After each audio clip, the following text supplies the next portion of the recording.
Welcome, everyone. My name is Heather Harp. I'm one of your city councilors, as you all know. Tonight, we have an incredible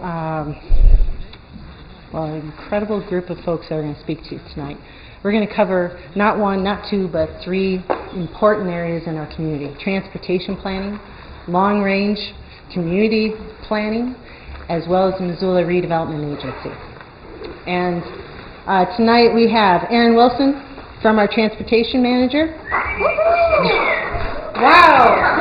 Before you even get started, let's see if we can follow it up. Lavelle Means of our long-range planning. Ellen Buchanan of the MRA. One of her board members, Ruth Reineke. And last but not least, one of my colleagues, a dear, dear soul to me, Jordan Hess. Ward 1. All right, so for all of you, please just speak in the vicinity of the microphone so it gets picked up for MCAT's purposes. Mike, are you pub master? Are you thinking about where we're going tonight? All right, good. So we'll keep that in the bag. So tonight, we're going to kind of get through things kind of fast. We have, as I said, we have 4 speakers. So you can ask clarifying questions as we go along. Save the big philosophical ones towards the end of that part of the discussion. So basically, we're going to give Aaron and Lavelle an hour-ish, and they're going to leave time for big questions towards the end. And Ruth and Ellen are going to have the second hour. Same idea. Ask those clarifying questions. If you see a screen that just says, I need to know this right now, so I know more as we go through this, and save the big questions. And likewise, we will always go wherever we're going, Mike, and talk a little bit more deeply.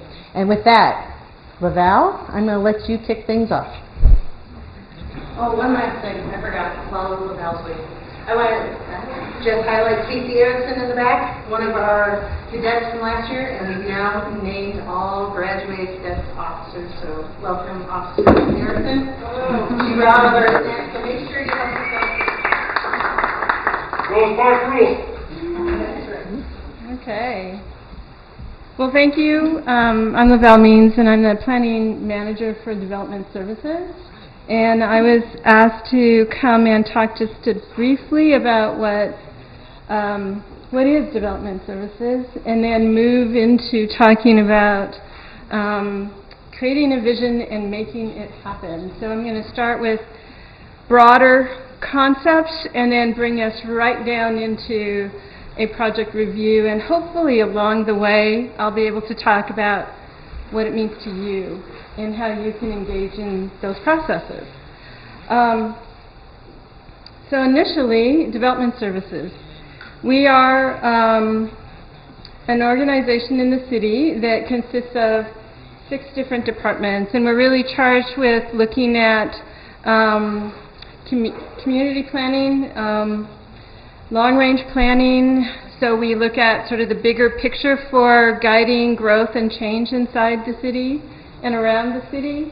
And then we also relate to project development. And so about 4 or 5 years ago, the city put many different aspects of project review together and with the wish to create a one-stop shop. So we have that now with building department review, with engineering, and transportation also being a part of that team. There's a lot of folks involved. We're located right on the main floor of City Hall.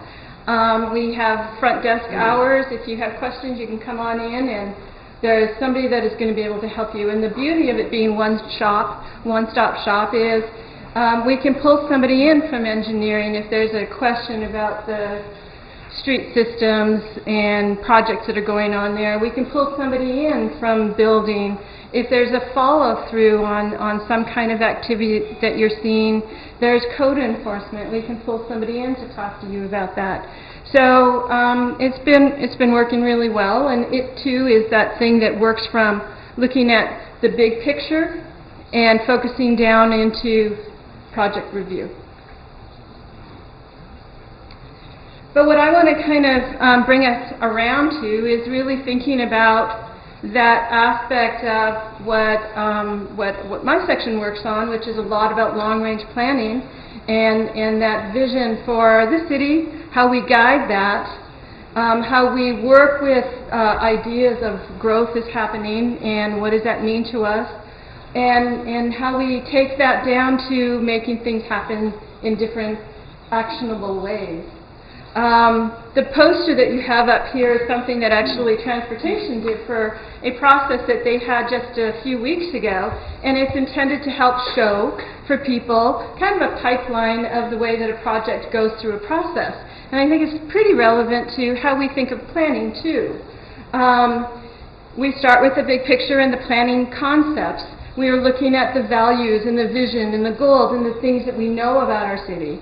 And we move through that system down to the next tier where we are going from that vision and values into crafting our policies or more specific things about a goal that helps to reach that vision and objectives that help to reach that goal. And then we work from that into the next tier of something more specific, and that's about designing something specific or weighing in on a more detailed project. And from there, in project review, you're starting to see it coming up out of the ground, you're starting to see something being executed. At the same time, I have another piece on the slide here that talks about engagement. And I wanted to kind of keep encouraging you and show to you how there's ways that we think about engagement and participation by citizens in our processes. And they relate to this poster on the other side. So when we are at that broader planning level, we are at a sort of broader level of engagement. We're staying at a pretty high level, 20,000 foot kind of ideas and interests and ways to shape the city and think about the bigger picture goals, etc. And then when we get down into more specific plans and processes, we're kind of narrowing that pipeline of engagement to the point where you're down at a specific project, there's a little less to affect. And there's more specific ways to weigh in too. So you'll see this kind of recurring as we keep going through the presentation. So why is it important to have a vision? And what do we mean by that vision? Well, for us, I think it is about a way to describe what we want to be. You know, where do we want to head? It pulls a lot of our values and our understanding about our place and how we want to change into one statement, one phrase, one statement, one paragraph, whatever it might be. So it's a great way to kind of collect all of these, this idea into a phrase and a statement for us moving forward. And it is the thing that helps to set up the more specific goals and objectives. This is vision is something that a lot of people think about when they're thinking about maybe your own home life, your business, whatever it might be. There's a vision and there's a direction and some actions that you want to take. But I want to take it back to what does it mean to have a vision for a city? And what does a city mean to you? And so I've put down some ideas of what I think a city means. And for me, it means that it is a growing and dynamic, changing place. It's a place that brings people together. It's different in a city to a rural area. It's a place that has to respond to change in informed ways. You know, we need to know about, we need to be smart about what we know about our city and prepare for it. And I think a city should be read and understood. And you can test that out yourself sometime. Do you understand where that central place in a city is? When you go to another place, can you tell? I've been to places where I couldn't tell. And that kind of creates a correction for me. I want to be able to read and understand the city. And I think that it has a path or a direction that we want to head in. So these are aspects of a city, and I think it translates and applies to what we mean in a vision and how we craft it. So I'm just going to pause and ask if you have some thoughts of what a city means to you. Anybody want to chime in? How did I do on describing things for a city? Does it take you back to, like, there's city and then there's hunting and gathering? And we are a collection of people that kind of come together? I just want to question back a few slides where you don't need to move that, but just sort of outline the process of projects. Can you give a couple examples of the types of projects? Yeah, and I do have that further on in the slides. I will start talking about more specific plans, more specific ways that we implement, and other actions. So, yeah. So my question has to do with the collaboration or the interface with the county. And so that your office does that as well? We have to prepare for and think about that collaboration with the county, as we think about ways that growth happens. So it's going to happen from around the edges. So we collaborate, we talk with the county planners on planning issues, and we do some collaborative projects. One of them that's coming up is some planning west of Reserve Street in the Mullen area planning area. So on a project-by-project basis, we even get more specific and we do create collaboration. Yes? So to the city, I would say for me, a city needs to respond to its citizens' needs. Because I feel like it responds to change, but it's like really it has to respond to the people that live in the city. Yeah. Is what my city should do. Right. Good. Cities operate as an economic hub as well. So it's where people come from the outside as well as within to shop and, go to work. And we kind of need that. We're pulling in resources and people visiting. Yeah. Yeah. How does one differentiate between a city and a town? Why is Missoula a city? I think that's a good question. I don't think I think that the collection of people coming together and living closely together is kind of the key here, and that the scale might change to a town being fewer people. But a lot of the dynamics are still the same. So I'm not sure there is much of a difference. Yeah, right here in the back. I agree with you about cities being growing and dynamic, and I like the idea of them having a path in which they want to head. But I don't think a lot of people, I think there's some people who don't like that idea, that things are going to change. They like to buy a house in the neighborhood and think that it's going to stay that way forever. And so I think the extent to which Missoula can publicize the idea that things are going to change and we have a plan, maybe it'll make it easier on those folks to adapt.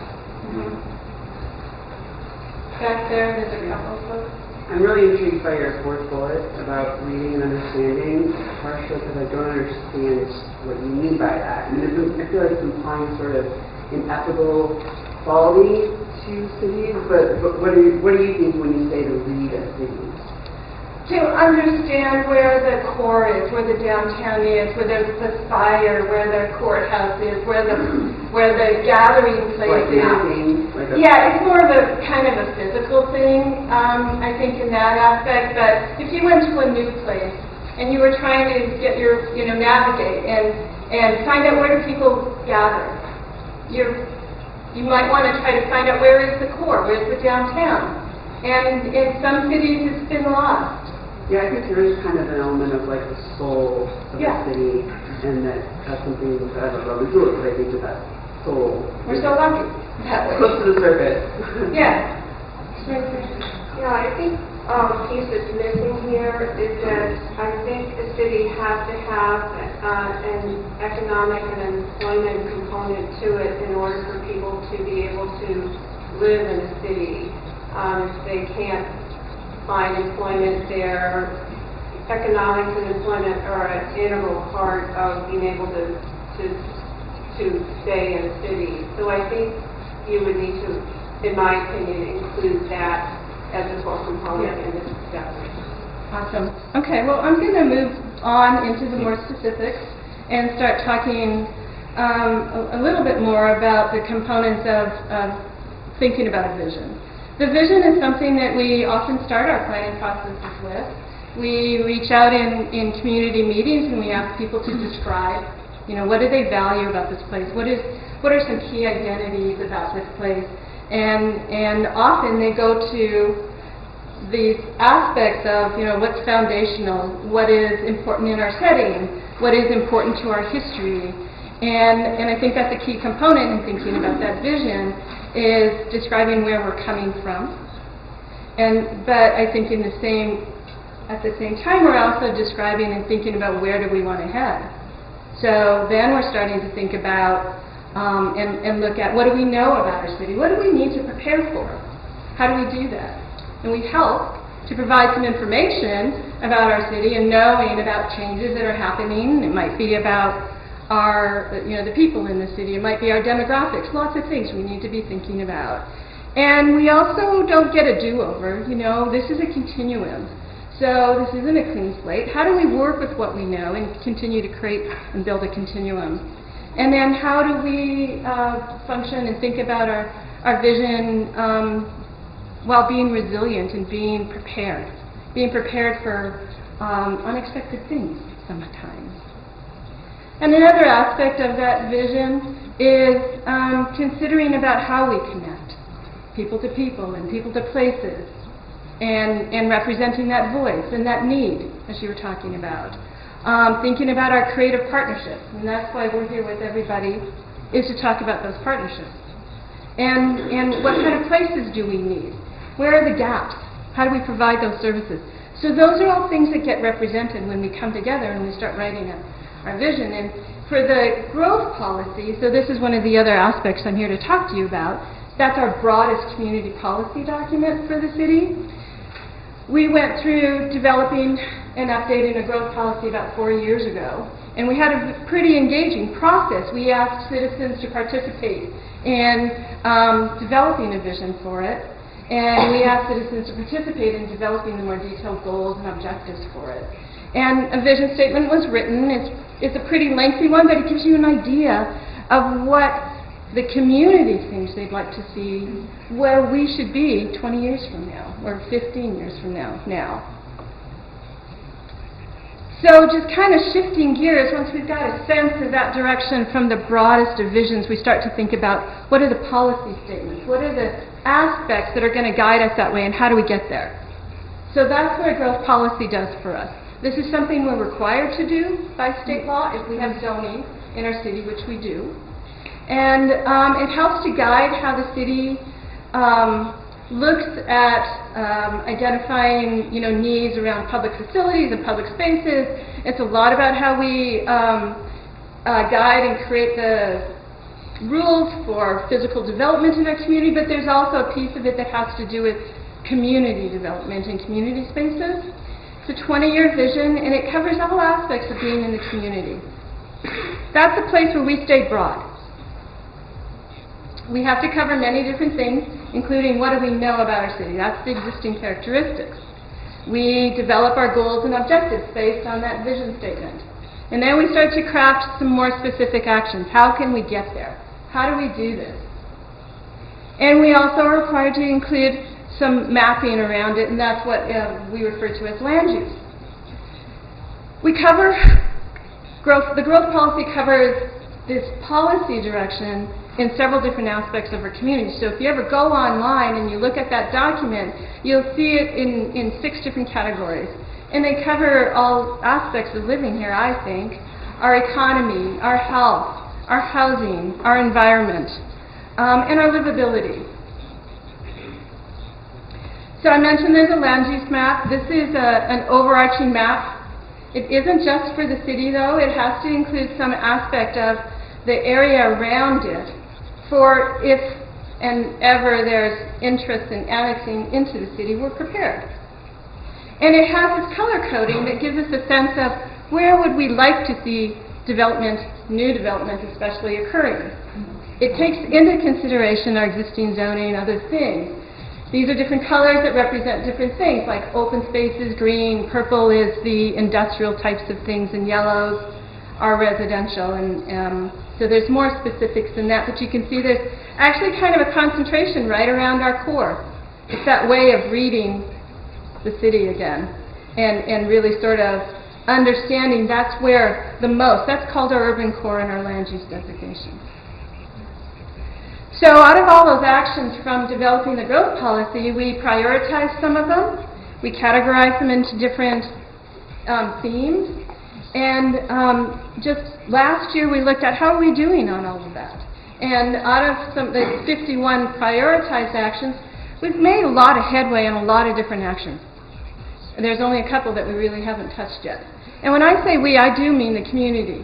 So because we had so much participation from people, from agencies and people who are experts in these fields and from citizens, there's a lot of people that participate in actually implementing the growth policy. This is a long list of many of the things we've been looking at, we've been doing since approving the growth policy up to about a year ago. And it runs the range from the downtown master plan that was updated, housing policy work, and having events like this, having a citizen academy, that was talked about. Not that specifically, but the need to support engagement and awareness with the community. So one way that we take that policy document and we start to implement is by having more detailed planning. That's where the scale of engagement starts to get a little narrower. And I have some examples of different types of detailed planning that has happened. There's some detailed planning that happened with the North Reserve Scott Street plan in the Urban Renewal District. And it gives you a lot of more specific direction. The Downtown Master Plan, which some of you may be pretty familiar with, had an amazing amount of engagement, has a great extent of information in it. And that particular plan has a pretty strong implementation team that's going to be there for it and help to kind of keep making sure we get things done. Another one that's coming up is that Mullen master plan that's going to be for the area west of Reserve Street. We also have neighborhood plans. We have several around the city, and some of them we're talking about needing to update. One is a north side, west side plan. And then we have issue plans. That's where we do a plan that's based around a particular aspect of the city instead of a geography of the city. Long-range transportation planning is one of those, and we're going to hear more about that from Aaron. So, long-range transportation planning. So another way that we make it happen is through the citizen-initiated projects. That's where a private property owner is coming into the city and saying, I want to do this, I want to change that, I want to maybe be a part of the city. So what I wanted to do here is just kind of highlight a few of those types of projects for you and give you a sense of, this is again where now we're reacting to something that's a little more specific. And your engagement is to something a little more specific. And encourage you to, think about those ways that you can participate. So first off, talking about annexation. This is a way that the city can expand to accommodate the growing population and managing its growth. We do have an annexation policy now in place that helps to give us some guidance, some criteria to think about, like, is that a good idea or isn't it? We really have tried to take it back to the things that are in our growth policy. So we're looking for, is there a continuum of land? It's not a gap, if you will, or a leapfrog, but there's an extension of the city and there's a good use of the services we already have or an extension of those services. Some of those things that we think about. What kind of project is being proposed? A lot of times annexation might be for open space.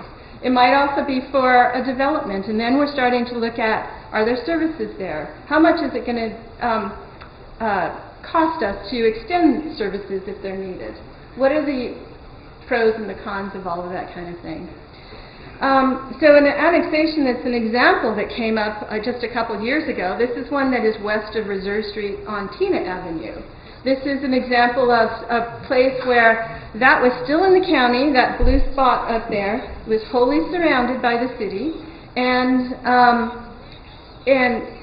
there was a gap in the road system even, that was not a public road, that is England Boulevard that kind of goes right through here. So when the property owner came forward and said, I would like to annex, we went through a review system and saw so many benefits.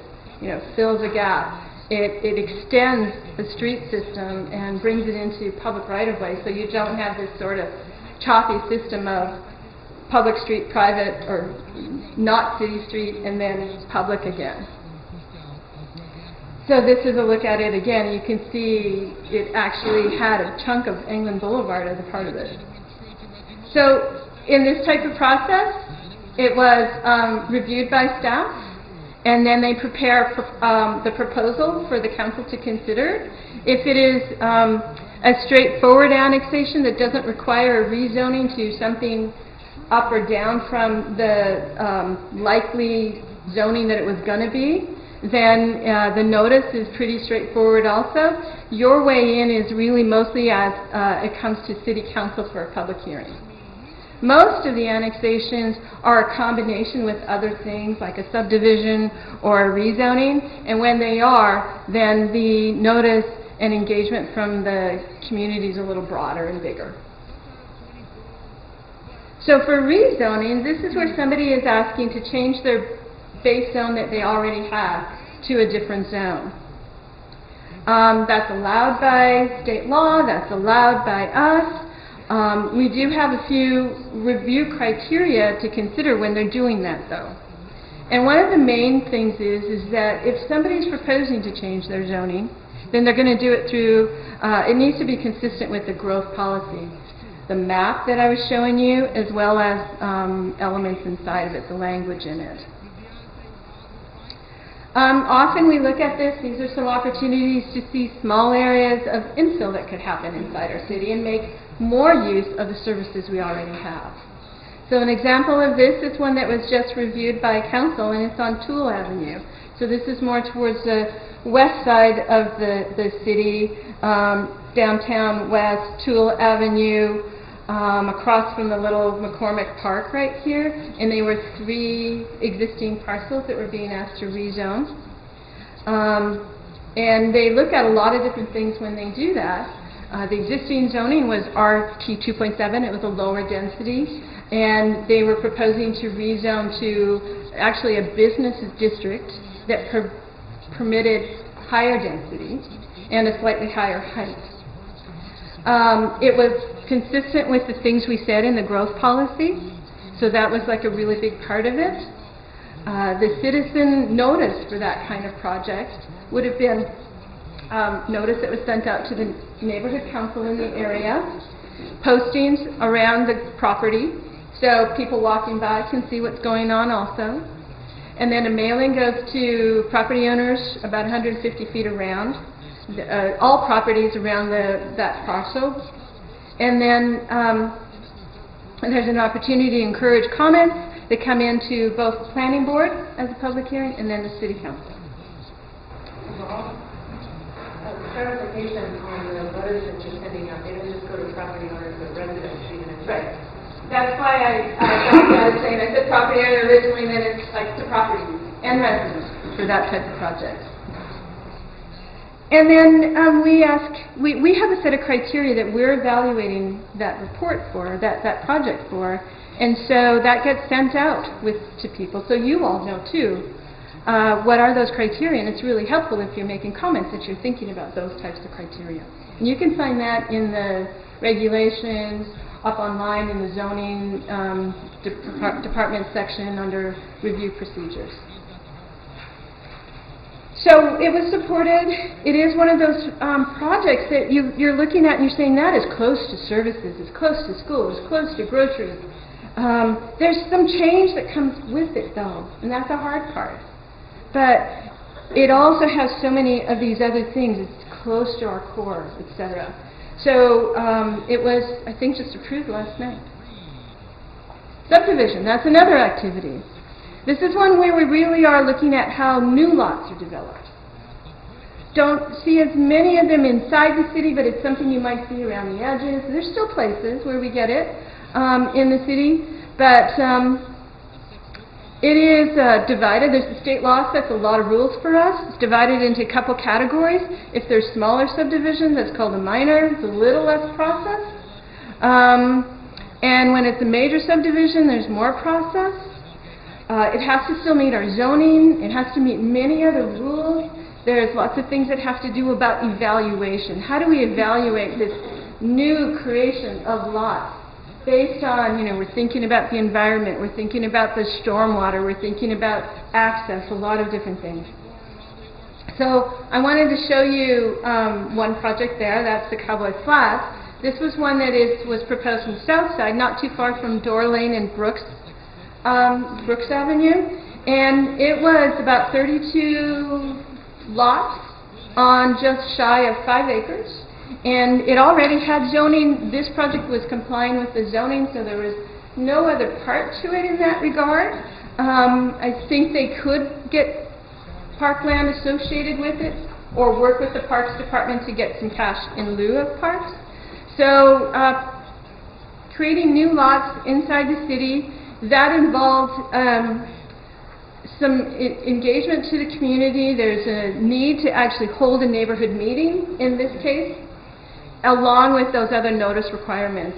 And a major subdivision like this has to go through planning board and city council, so there's a couple places for you to provide comment, and they want to hear it. And then finally, another process here is the conditional use process. That is when, like in our zoning, most of the city has a zoning district on it. And if you ever look at the zoning code, you see there's things that say this is a permitted use, and this is a prohibited use. But then there's this middle ground, and it's called conditional use.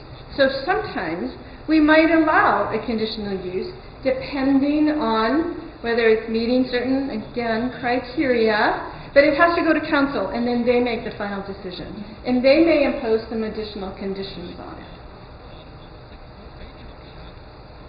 So there's a few places, there's quite a bit of that in our zoning code. This is an example of a project that is on the south side. It's on South Higgins, and it's the new tavern that was built where the old Hoagieville was. So there's the U of M fields, South Avenue, Higgins Avenue, and then this red area is where the conditional use was. I should say. Now, they're not asking to change the zoning. It's all following the zoning with this extra caveat that it's conditional. So more process and awareness, opportunity to comment on it, and council is considering these things and creating something that I think is managing the ideas and the needs within the neighborhood. Can I ask a question about that? Sure. So in that example, was there something that's not allowed by the C1-4 zoning that they're asking for? Is that what conditional means? It's the gray area. It's not that it's prohibited. It's conditional if you can sort of satisfy certain things. Like by having the idea of really focusing in on it, this particular thing is a tavern. And sometimes taverns aren't received very positively. They might have additional traffic needs or different hours of operation. And so you have an opportunity to sort of craft that relationship of a use that's right on the edge of maybe close to residential or sort of set some particular requirements like hours of operation. In this particular case, I think there was some access issues and some sort of traffic flow issues right around it, and they were able to create some conditions to satisfy that and still allow the project to move forward. Yeah, does that make sense? Okay. All right. Well, and that was the look, and I think I just read that it's open. Busy already? Yeah. I mean, we're seeming to love these little hubs inside of our neighborhoods anymore. I know, that was the case in the Rattlesnake when they we've got a deli and a grocery store there.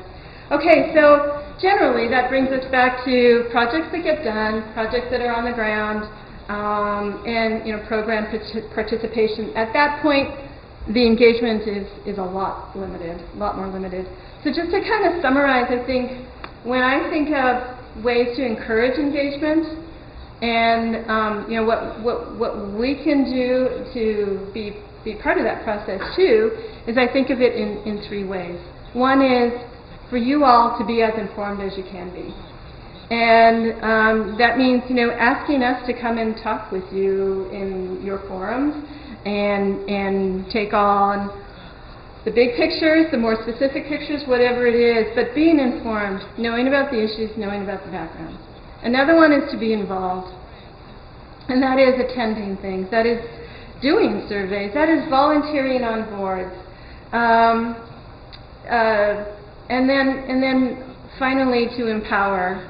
I've been at the city for 20 years now, and I've seen so many great things done by the citizens of the city. We might start a planning process, but while you're in the midst of that process, people are doing things. So it really helps to kind of create a path forward, but there's so many things that you can advocate for and you can make the case for. So being able to represent those things, and then ultimately acting, just like that long list I showed, there are so many ways that it can be done, and it's not all being done by an organization or the city. It's being done by people kind of coming together like you are. So I think that was just how I want to close it. And thank you.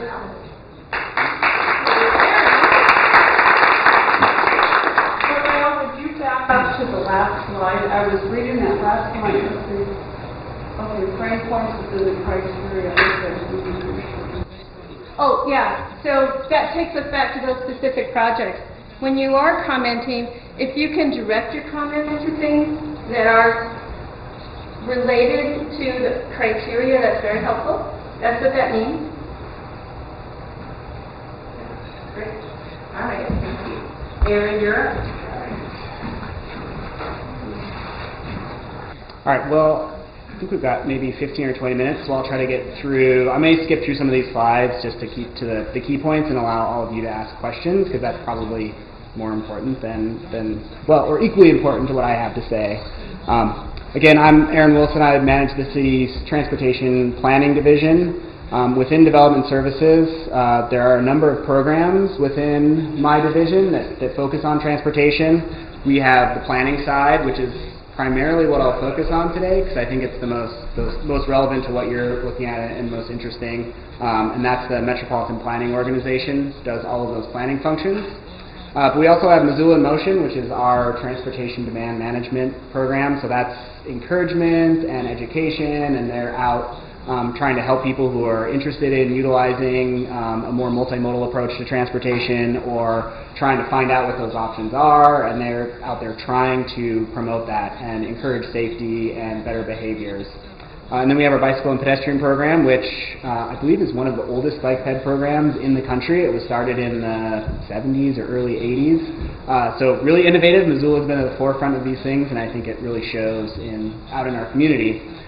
So they really focuses on those bicycle and pedestrian issues and trying to increase safety and increase access and make it essentially an equal choice. If you had to make a trip, you could have equal opportunity to bike or walk or drive a car and not be forced into one mode or another. So I kind of want to start with what the MPO is, the Metropolitan Planning Organization, because I think this is something that is not generally out there in the community enough or understood. So the question is, what is the MPO and why it's important? Well, we're a federally mandated organization within the Missoula area. We have a population over 50,000. So back in about 1980, we hit that threshold. The federal government said that we had to form an MPO to coordinate transportation throughout the region. So knowing that we're a growing region, we have more challenging issues, and the MPO is really tasked to ensure that there is that coordination between the city and the county, and when you hit city limits, your transportation experience doesn't dramatically change. or we're thinking about that regional big picture impact and how it affects transportation. So it's a really critical role to ensure that coordination between all of these different entities. We work with the state DOT. We manage all of the federal transportation funds that come through the Missoula region, and so that we have an appointed body. It's a committee, our Transportation Policy Coordinating Committee, that's made up of city, county, MDT, and a couple of other boards that make all of our decisions about federal funding for the Missoula area. That includes the state DOT projects. All of their federal aid projects that come into Missoula have to go through the MPO. So there's a really high level of coordination that's guaranteed, and it ensures that we're thinking about that big picture regional impact. So what we do, a lot of what I'm going to talk about is very similar to what Laval talked about. Planning tends to be very similar, whether you're talking about transportation or land use. There's just different problems that you're trying to address. So we start with kind of the big picture. We start with what the growth policy has done. We take that and we look at it. We have a long-range transportation plan that's looking at that full regional look, the whole region, the Missoula urban area. That area goes down as far as Lolo, as far north as Evero, and east out to Tura and Clinton. So it's a pretty big area. Then we take that big picture vision and then we start to dial down onto things like mode-specific plans. So our active transportation plan is focused on those active modes like biking and walking. And then we look at infrastructure plans, so specific to those individual modes. So we have a pedestrian facility master plan that's looking just at the pedestrian sidewalk network, and we have a bicycle facilities master plan. Then from those plans we start to look at, based on those projects that we've identified and those needs, we get down into specific corridors that we're looking at improvements, like might be Reserve Street or Brooks or whatever specific project we have. And then we also are involved in, we take all of that and we look at what policies do we need in addition, something like a complete streets policy where whenever we're doing a project, we're trying our best to accommodate all modes and not just focused on one or another. So that's kind of the context of what we do. Throughout this is a little bit of an experiment on my part to go back and forth between the concepts and the process. So if you have questions or if it gets off track, let me know. But I'll use the same idea and take a moment to point out that Rachel, who's in the room, talking about partnerships, she was working on a project that we had and helped us create this process flowchart. So it really is, we're looking for these partnership opportunities on projects where that perspective can be really helpful, where we distilled this sort of complicated idea of what is a process into a graphic and relied on Rachel's expertise to help us get there, and now we're able to use it and try to communicate that process. So thanks, Rachel. So good. Yeah. So there's a ton of expertise in this room, so it's really helpful. When we talk about process and public input, I think that's really critical, that we may have the technical expertise, but how we communicate that or how we pull in sort of the human context is really important. So big picture, long-range plan, kind of like Laval was talking about with the growth policy, this is where we're talking about our vision and our values and looking at regional trends and analysis, what's happening out there today in transportation, what issues do we have to solve. And it's really focused on regional issues, not necessarily specific intersections necessarily, but sort of what are our regional problems and how are we going to address them. So in thinking about involvement in process, again, this is that broad involvement, and so we're talking about these bigger picture issues, and so this is the time to communicate your interest in what do you want your community to look like and how might we get there. We might not get into the specific designs of a project in your neighborhood, but the kinds of projects you might see in your neighborhood are the things that would come out of the long-range transportation plan. So thinking about that context when you think about opportunities to get involved and what change you want to affect. So back into the concepts of what we're looking at in the long-range plan, we have this future projections. This is a 30-year plan, so we're looking out at 30 years. This map is showing general levels of traffic and congestion. So the red color are levels are highly congested roadways, essentially roadways that are failing from a traffic standpoint. And then the width of the thickness of that line is how much traffic is out there. So this is sort of the future if we don't really do anything, or if we just continue on our current pattern with our current transportation infrastructure. And you can see none of it's necessarily surprising. Reserve Street's pretty bad. Doesn't get any better. Highway 93, Brooks Corridor, Broadway, Russell, all of these things are congested, and they would continue to be congested into the future. So that's sort of the problem that we have to solve. The solutions are not necessarily easy, so when we look at our funding over that 30-year period, in our 2016 plan, we had about $850 million that we anticipated being able to spend over that 30-year period.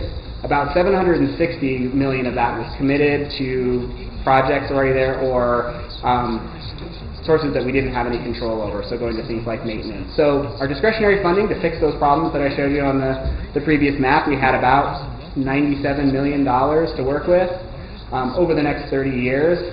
Of that, about a third was federal funding and about two-thirds local. And you start breaking that down.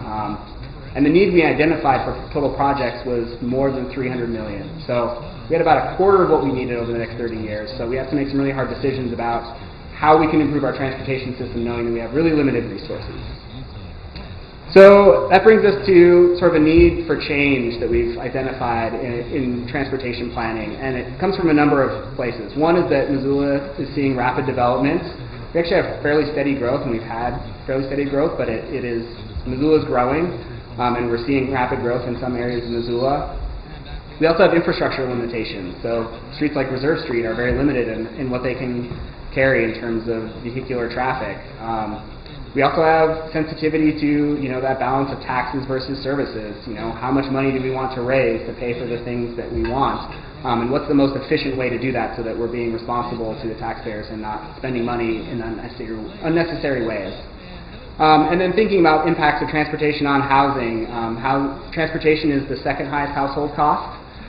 So you can make housing affordable, but if you're putting it in places where transportation is really expensive, then you haven't really solved the problem. Climate change is a big issue. Transportation is about 37% of our emissions locally. It's the largest single source of greenhouse gas emissions. So our solutions need to think about how are we actually going to tackle all of these things in a way that's efficient, isn't increasing cost to people, and is actually getting people to go where they need to go, knowing that we have all these limitations. So it's a complicated problem. It's not easy, but I think we've started to look at ways that we can start to address the problems. And so we look at things like safety. How can we make transportation more safe for all people? I've heard these stats that nationwide pedestrian fatalities are the equivalent of a jumbo jet crashing every single month, just in the U.S., and that's just pedestrian fatalities on our transportation system. So imagine if a jumbo jet crashed every month, we would shut down the aviation system until we fixed it. And we're trying to address it, but it's a definite problem. Congestion is a real issue. It causes delay people have. It causes stress. It causes air quality problems. We want to look at condition and maintenance and how we can improve that long term. Looking at expanding the capacity, so not just thinking about the number of vehicle trips, but how many people can we move through a corridor and how can we do that more efficiently. And thinking about that in terms of transit and the non-motorized and low-speed mobility, so we can be a lot more efficient in how we move people if we can open up opportunities for those modes for the people who want to use them. So that leads us to kind of the framework for how we're proposing to try to start addressing some of these problems, and it's this idea of mode shift. So that being, one, we can't afford to build our way out of congestion. We know that. Single occupancy vehicle trips tend to be the most expensive to provide. And we can, on our existing systems with some small targeted improvements, can actually accommodate a lot more transportation through transit, non-motorized, and things like carpool or telecommuting. So the goal is to essentially cut single occupancy vehicle trips in half over the next 30 years, which is a really ambitious goal, and there's a whole host of barriers there. But if we could achieve that, that is a huge benefit to our transportation system. So, and putting that in the context of if we expand roadways, Russell Street is a little over $40 million per mile for the current project. So the total from Broadway to Mount, that project that's under construction right now, is going to cost us about $80 million for that, about 1.5 miles of roadway. So really expensive to widen roads. So what are some other ways we can get there? So that gets us to some of our policies and programs. How do we implement these goals? There's a number of ways we're working on that. One is a complete streets policy that the city adopted a number of years ago, and we've revised. Again, this is trying to get at making sure that all of our streets have facilities for all modes, not just a single mode.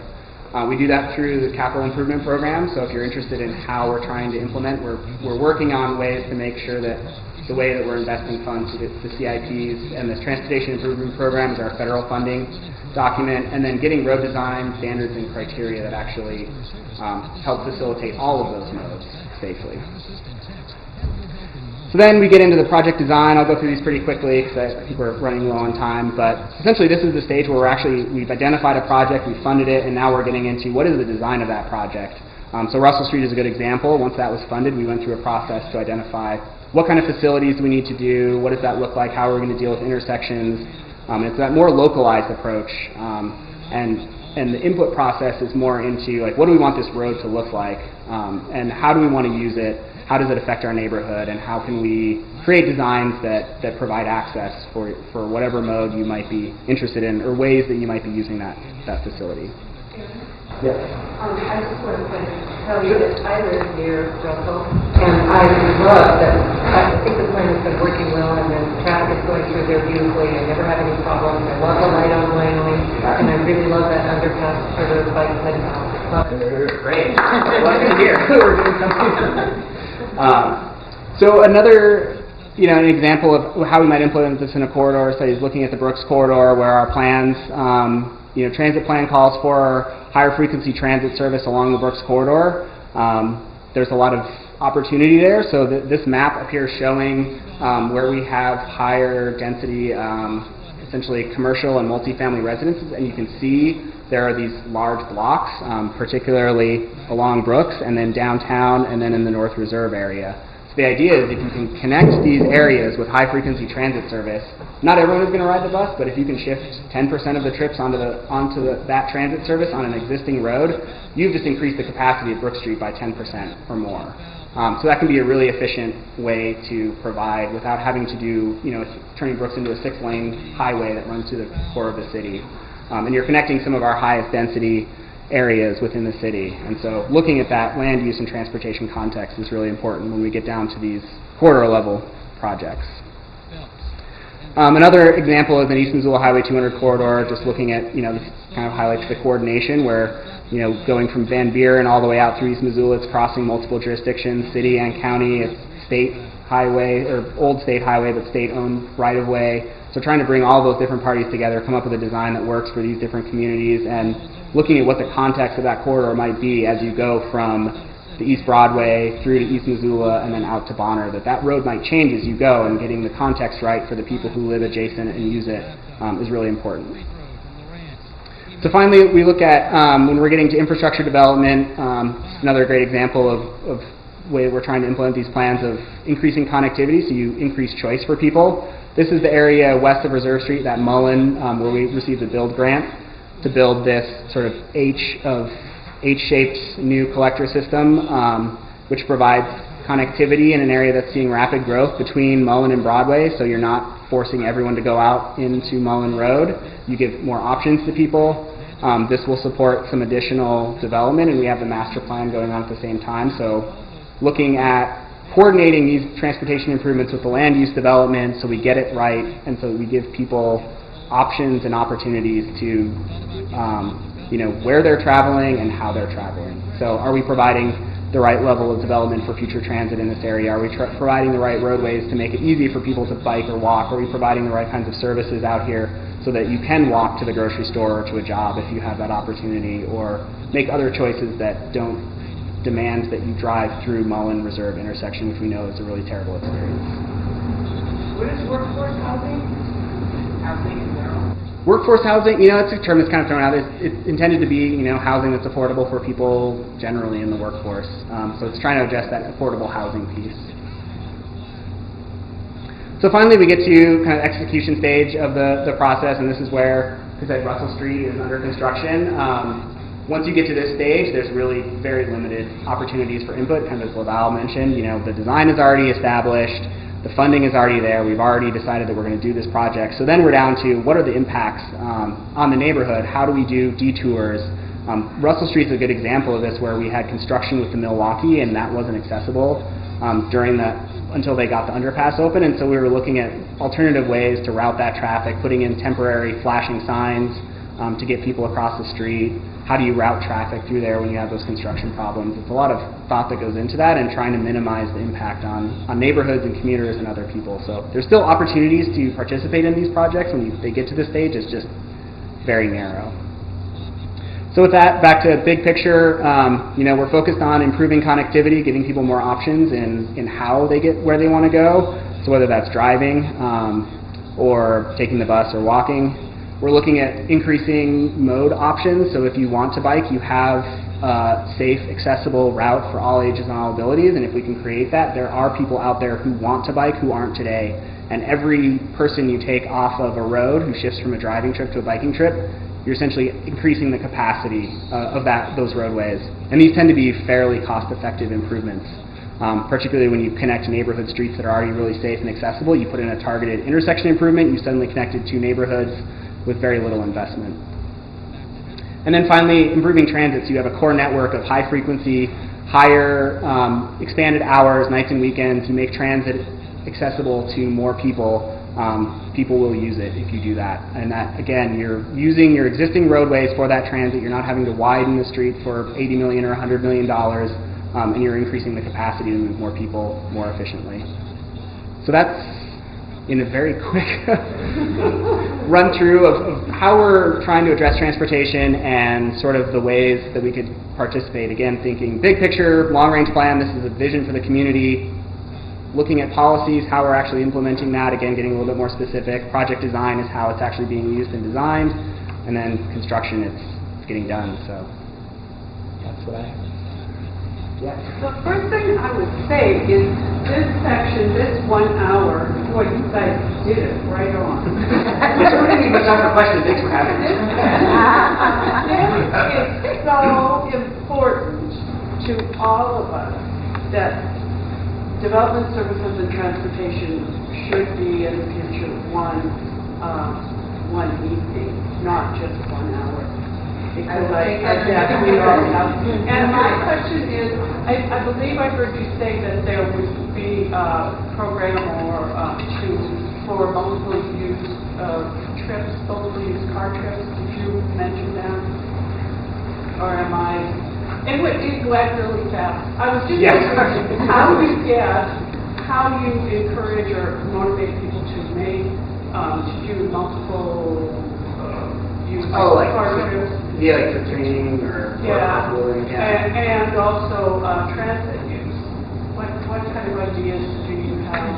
Yeah, so that's a lot of what Missoula in Motion does. Some of it's the infrastructure. If you don't have good infrastructure, people won't take those trips. But we also have found, research sort of nationwide and worldwide, that infrastructure is one piece, but when you're shifting from driving a car to, say, riding a bike or taking the bus, it's a different way of thinking about that trip. So you might take a very different route. If you're always driving on the heavy car use roads, you may never see those other routes. Like when I ride my bike around, I'm rarely on the busiest streets. I mean, sometimes you have to, but there's neighborhood routes that get you where you want to go. So some of it's just providing the resources to help people identify those routes that get them from point A to point B safely, and so they feel comfortable. And so Missoula Motion has a number of resources that help. We have bike maps. We have a online tool that's for commuters where you can enter in your start and end destination, and it will show you what's the transit trip that gets you there, what is the best. Gives you a couple of different bike options that's most direct or most comfortable. And so we have those tools out there, and then they're also just out working with employers. They do Commuter Challenge. We do Sunday Streets events where we're trying to highlight some of those routes and what it's like to be on a road without cars. So there's a whole, and when you do those activities, you sort of change the way people think about their trips, and then suddenly, maybe they try it once, and then maybe they continue to do it, and then they become so into it that they're getting their friends to do it, and it has this kind of cascading effect. So that's the idea. If you build the infrastructure, then you actually need to, get people into using it. Thank you. I'm just curious about the pedestrian piece. Nationwide, do you have a tally of who's getting hit or killed at either lighted crosswalks or non-lighted? And do you have a sense of what's happening here in Missoula? Yeah, we do. We have a ton of. We have now a database of 10 years of every crash that's occurred. At least every crash has been reported in Missoula. And so we have those from police reports. It includes what vehicles were involved, where it was, what were the conditions, the time of day, what contributed to it. Was it a right turn? Was it at an intersection? And so we look at all of that data And we try to evaluate what's causing that and what are the solutions that might prevent it. So, is there an average per year that you've seen? Missoula's been remarkably lucky or successful. I don't know which one it is, but we've had maybe 1 to 2 pedestrian fatalities a year. I mean, I say that knowing that like any fatality is too many, and that's sort of our approach to safety is sort of vision zero or approaching zero fatalities. The goal is to have 0 fatalities in our transportation. Which again, it's ambitious. It's hard to imagine that happening, but it seems like anything less would be not. Oh, I think you were next. In regards to that question, having moved here from Chicago, I'm still getting used to getting close to an intersection and cars like a block away slowing down, waiting for me to cross. Yeah, Missoula's a remarkably accommodating community. Amazing. But in regards to the 5th and 6th Street lane reconfiguration, which I think is brilliant. I drive on it, I ride on it. I think it's great, but what kind of feedback have you been getting on that? It's mixed. I would say most of it is positive. Yeah. We're trying. It's actually a good point. Bringing back to this diagram of sort of the execution of projects. Projects aren't over when they're constructed. So 5th and 6th is a perfect example where we are monitoring how it's working. So we're evaluating intersections and how they work, and what's the delay for motor vehicles. We're looking at crash data to see if that project was primarily a safety improvement. So it was to eliminate the 2 lanes in a single direction, which is sort of one of the more dangerous things you can do for pedestrians and people trying to cross the road. So feedback has been a little bit mixed. Some people feel like it's been a little more congested. Our observation and what we've seen when we're out there is that it's not creating. I was going to ask, significantly more nightmare traffic congestion happening? It doesn't seem to be, but again, we're in this evaluation period, so that project was really set up that just driving on the road, we can change that in the future, and so we're going to look and see how that works. We did some.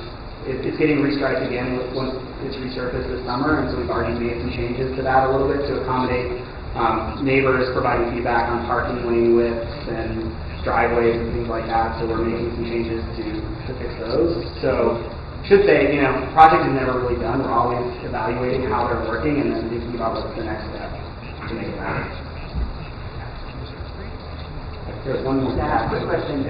How did it impact bus ridership when it became free? And do you anticipate any obstacles to keeping it free? That's a good question. That was one of the most successful transit policies. That combined the zero fare combined with the 15-minute service. Transit ridership has nearly doubled, and it increased by I think 40 or 50% in the first year. And this is when transit agencies across the country are seeing declines. Missoula has been steady increase ever since, and so we're seeing a really significant increase in ridership. I think that's been one of the most successful things that Mountain Line has done in terms of transit ridership. So yeah, and barriers to the future. It's really funding. Like it's not free bus service. It was a partnership of private and public entities that came together to fill that gap of what was being collected in fares, knowing that you can have a whole lot more efficiency. Buses can run more efficiently if you're not collecting fares. It costs money to collect fares, so the amount of revenue you actually get from it is not as much as you would think. And so we just need to keep those partnerships moving into the future to maintain that zero fare. Aaron, can you give us an update on the Higgins Bridge project? And I know, I'm sorry. Yeah, no. Is there any way MVP will allow us to put bike lanes on the corridor, district corridor, Higgins?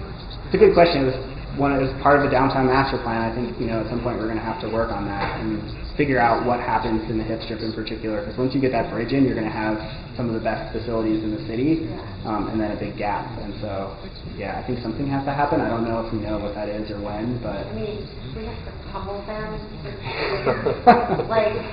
Well, perfect example of a way to get involved. It is a barrier. Yeah. It is such a barrier on your bike. Yeah. Oh no, absolutely. That road's so narrow though, as it is with the parking and driving lanes. So narrow. The parking is gotta go. Or the lane. Yeah, maybe. Yeah, something needs to happen. What happens, I think, remains to be seen. But yeah, I think there's a lot of interest. We hear that a lot. So I don't want to pick on a particular group, but I can remember when I first started my college career that freshmen were not allowed to have vehicles on campus, which really limited the number of vehicles on campus and that sprawl off into the neighborhoods and whatnot. So I just wonder if the city has any kind of collaboration with the university about the number of vehicles that show up on campus every day, and that has to be that. Plus, I want to add to the Higgins Street Bridge that when we talk about biking and pedestrians, I understand that the Department of Transportation has this idea about getting vehicles from one side of the river to the other, and there's not, in my opinion, they're not really concerned about those other things. But you know, our intersection on Higgins with Terrace Park, with the trail system on both sides of the river, and pedestrians, we can't exclude that, and we can't eliminate the ability to get from that road surface down to those parks, to those trails. And you know, that's extremely important to me. I mean, I believe that reconstruction is important, but we can't ignore the rest of this stuff. Well, do we, should I'm over time. Yes, let's move on to Ellen and Rick. Save whatever questions you might have. I'll take care of it. these. Okay, very good. Thank you.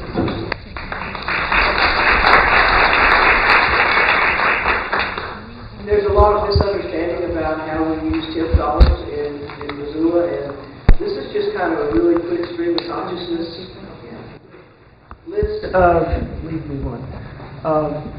of projects that TIF dollars have supported over the decades, really. And a lot of them are pretty near and dear to most Missoulians' hearts, so it's just kind of a quick overview of, you know, what we've used those funds for. And if most people are back, I'm going to get started. I'm going to go really fast so that there's time for interaction and Q&A, and please feel free to interrupt at any point. Ruth and I are going to tag team rather than do anything that's sequential. I'm Ellen Buchanan. I'm the director of the Missoula Redevelopment Agency. I think most days I have the best job in the state of Montana. We get to do wonderful things, and we have the resources to do them. Ruth is on our board, and I also have the great fortune of having a wonderful 5-person board who are very strong and very thoughtful and very solid, and that's one reason this tool has been used as well as it has been. So I'm going to start by just kind of explaining, how many people know what tax increment financing is? Oh, this can be really quick. Okay, I'm going to go through TIF 101 really, really fast. It's a state-authorized program that is kind of a locally controlled and driven funding mechanism for community and economic development. There's a lot about eliminating blight. There's an awful lot about diversifying and establishing the tax base, and there's also an awful lot about community development. Yeah, I think that was a stretch. Yeah.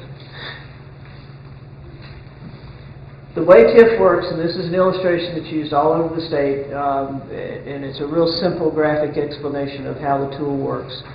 When an urban renewal district is created, which is created by the city council, the year in which that district is created is the base year. That's represented in yellow on this graphic. Whatever the property taxes are in that base year, they stay there. Those remain, and they continue to go to the taxing jurisdictions. Let's say there's $1 million of tax base in an urban renewal district when it's established. That $1 million continues to go to the city, the county, the schools, and the other taxing jurisdictions. And the growth in taxes in that district that by and large is brought about by new development, expansion of existing development, some is appreciation of property, but the majority of it is somebody builds a new building, somebody adds on to their building, somebody renovates a building. That's the increment. That money goes into a special fund. It's administered by the redevelopment agency, and has to be spent back in that geographic area that's the urban renewal district. And that's how we transform neighborhoods and transform areas that are poorly performing areas within the city. And this is just another kind of graphic example of how that works. The process of creating an urban renewal district is a fairly lengthy one. It takes anywhere from 6 to 9 months to create a new district. It takes an equal amount of time to change the boundaries of the district.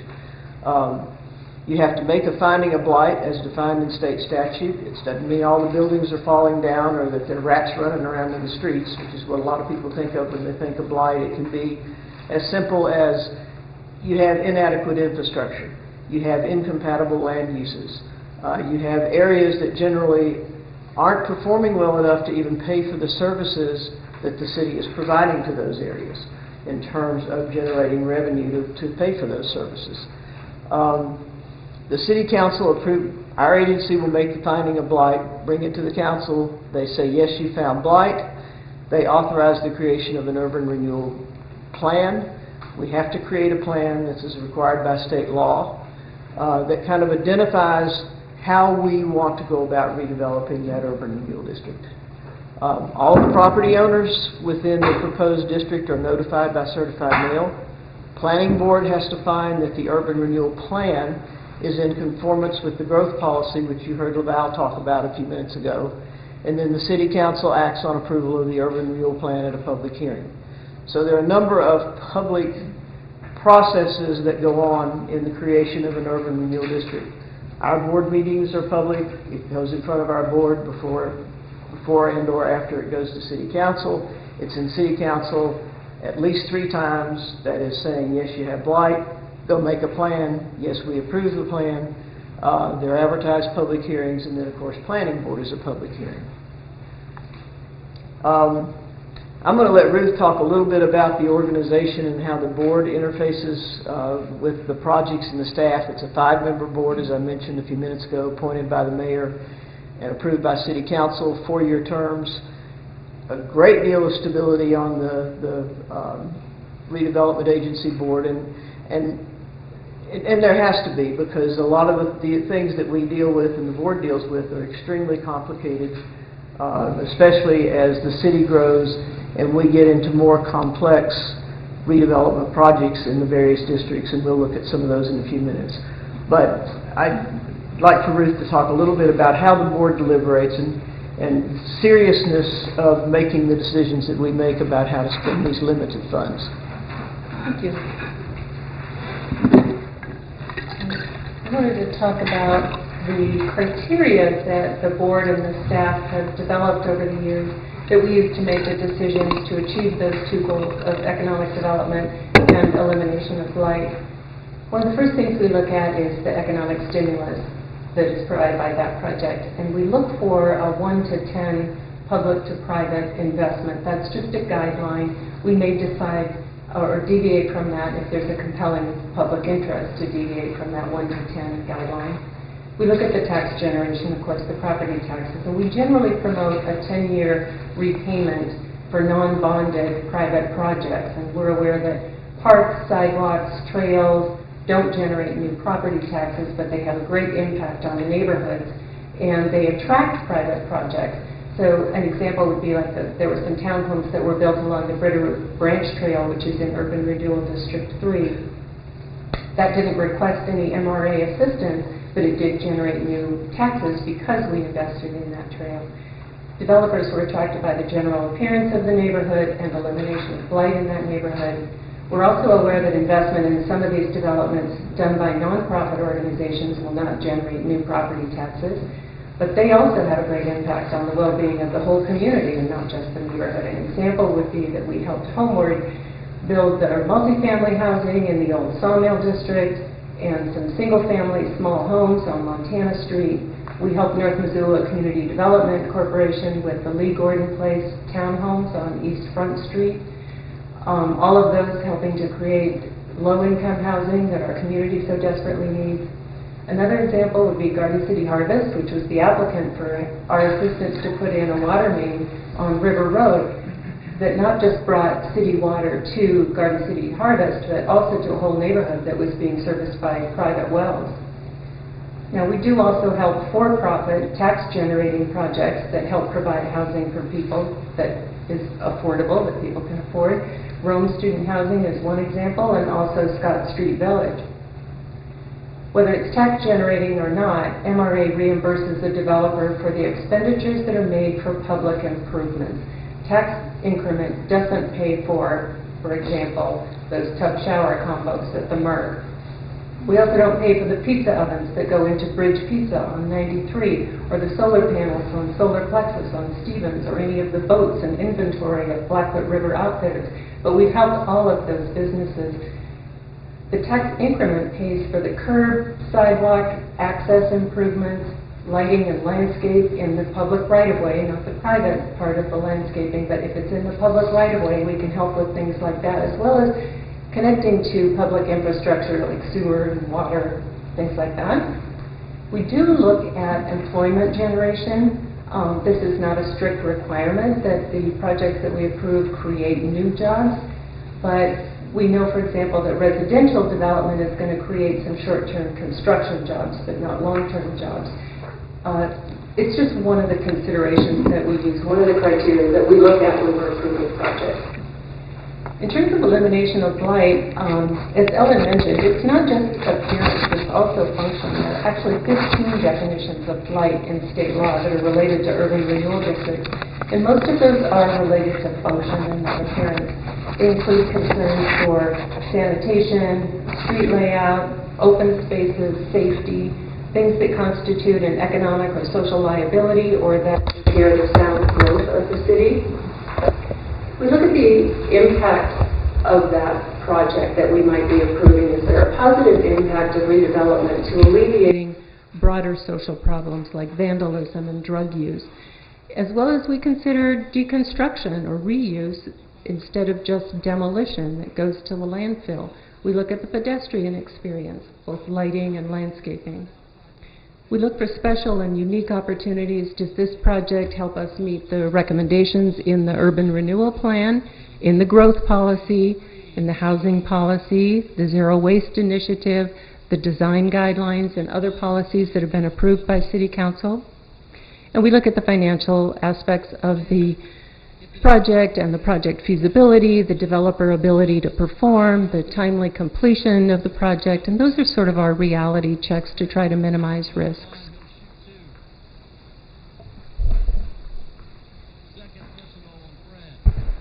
So the city currently has 6 urban renewal districts. District 2, which is basically what I call the Broadway-Russell Corridor, was created in '91. It will sunset in 2031. We've got just over 10 years left in that district and a whole lot left to do. The slide up there kind of shows you one of the basic tenets of what you hope urban renewal districts will do, and that is in part called growth in tax value. And so for each of the districts, we've kind of shown that first number is the base, what I explained was the yellow block at the bottom of the graphic, so that's the base year. And you can see in District 2 we've gone from 1.8 million to 5.6 million since 1991. We've got similar things in all of these districts. Some of them are fairly new, the newest ones having been created in 2014. I'll go through the districts really quickly. This is District 2, which is the Broadway-Russell Corridor, which is will sunset the soonest. Some of the projects in that are the old Sawmill District, where basically our participation was to build. We built Wyoming Street because the city needed a new east-west connector street. There had been a desire for that for decades, and we needed to open up that area between Orange Street and Wyoming. It's getting a lot of use, but the other thing that it did is it allowed private development and private investment to take place along that. We also built Silver Park, and we rebuilt the railroad trestle that allowed that access to remain there. Intermountain Lumber Site, which is where you have a housing authority property or project back on Catlin, and then you've got the apartment complex Corso. We built the street that went through there, which is called Milwaukee Way, and we also paid for the trail connection through that where none existed prior to that, and we created a community garden, a neighborhood garden there that Garden City Harvest operates. District 3, which is the Brooks Corridor, basically Onyx Maps. We're starting to see tech investment down there we've never seen before. This district is really the hardest nut to crack in the United States. It's that first-tier suburban, car-oriented development that really had very little to do with people. When I interviewed for the job here, the board asked me what I thought of that urban renewal district, which was fairly new. It was created in 2000, and I came here in 2004. And I said, I have no idea what you were thinking. I spent all day yesterday looking around that district, and the only common denominator I could find was that every street was equally bad, and nobody would want to walk on it. So we've been trying really hard. We are working with transportation. We absolutely are. I mean, but it's a tough nut. It's a hard problem in the United States. And if you go up to the M, it's easy to spot that district. It's the big gray blob in the middle of Missoula, because it's all asphalt. South Crossing is kind of one of my pet projects. I think it created a model for us in how you start to transform an area like that. When the developers came to the city, all they wanted to do was take down Kmart and put back Kohl's and Cabela's. They weren't even going to have to redo the parking lot because they weren't adding enough square footage to kick in current code requirements. And we went to them and said, you got a lot of infrastructure you're going to have to do there in order to do this project. You've got to put in a traffic light. You've got to rebuild Door Lane. You've got to rebuild the sidewalks on Brooks. If you'll build these out parcels on Brooks that address the street, we'll pay for all of that stuff, and we'll pay for your demolition, and we'll pay for the demolition of the parking lot if you'll rebuild a proper parking lot. And you see what's there today. You've got all of those buildings that face Brooks, that are on Brooks, that address the sidewalk, the employment that was created there. They had no intention of doing anything like that, and they had people lined up to go into those buildings to the degree that when they bought the cinema building around the corner, we didn't even have to have the conversation about where they were going to place those buildings and how they were going to build it. And now they're investing in other projects. Another anecdote, I have a friend who lives near there, and without knowing my involvement with the MRA or the MRA involvement in the project, she said to me, gosh, we now have a name. We're South Crossing. She felt like a sense of community because of that. Yeah, I mean, it's a great asset to that area, that part of town. The other project I'm really proud of is the bridge over South Reserve Street. We've taken a lot of criticism about that it's a boondoggle, we wasted our money. It gets a tremendous amount of use. I think Aaron can attest to that. It creates that trail connection that once the county got the grant to build the Missoula to Lolo Trail, and there was going to be a trail from downtown Missoula all the way to Hamilton. Well, how do you get across Reserve Street? The plan was a mid-block at-grade crossing where cars are going 50 miles an hour. My 6-year-old kid is not going to ride his bike with me across that crossing. I don't care. So, we said, let's build a proper crossing. We did that, but the other side benefit of that people don't talk about is you have a huge neighborhood on the east side of Reserve Street that has almost no parks. Now they have a safe way to go to Fort Missoula Regional Park, which is the crown jewel of our park system. They couldn't get there before without mom or dad driving them. So it's taken a ton of traffic off the streets just by virtue of the number of people that are using it every day.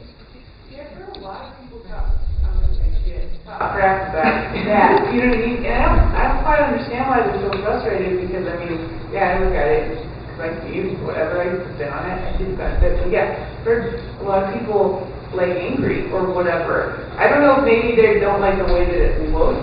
But I don't understand. It's a big project. It was... And I think part of it is that people misunderstand. They think that they're paying for it, and it's really just the increment in the district that's paying for it. If you want to think about it, South Crossing is paid for that bridge. Their taxes are creating the funding that funds the bonds, that debt services the bonds that built that bridge. So, plus they're employing a lot of people. And you're going to see more and more use. There were a lot of people who were also critical of the California Street Bridge and didn't want to see that happen, and were critical of the underbridge under Madison. When I got here, I was told we were wasting our time and money if we went on and built that bridge, that bicyclists absolutely would not use it. We need a second one already. You know, so. Are you saying that the taxes didn't build that South Reserve Just Street? the increment in that district. Right. So the taxes initially pay, but then the development paid. So nobody's taxes went up to build that bridge. The increased taxes from projects like South Crossing, which went from Kmart to what you see out there today, was a huge increase in property taxes. That increment is what's out there to help pay for the debt service that built that bridge. I wonder why people don't know that. I wonder why people don't know that. That's why you're here. That it is. Now know that, if they didn't already. Yes. My question is, does the board consider the but-for clause when it comes to developments like, and I'm going to pick on one, I'm going to suggest that where the Salvation Army was, the Stockton Bank is there, the TIF funding that went into that.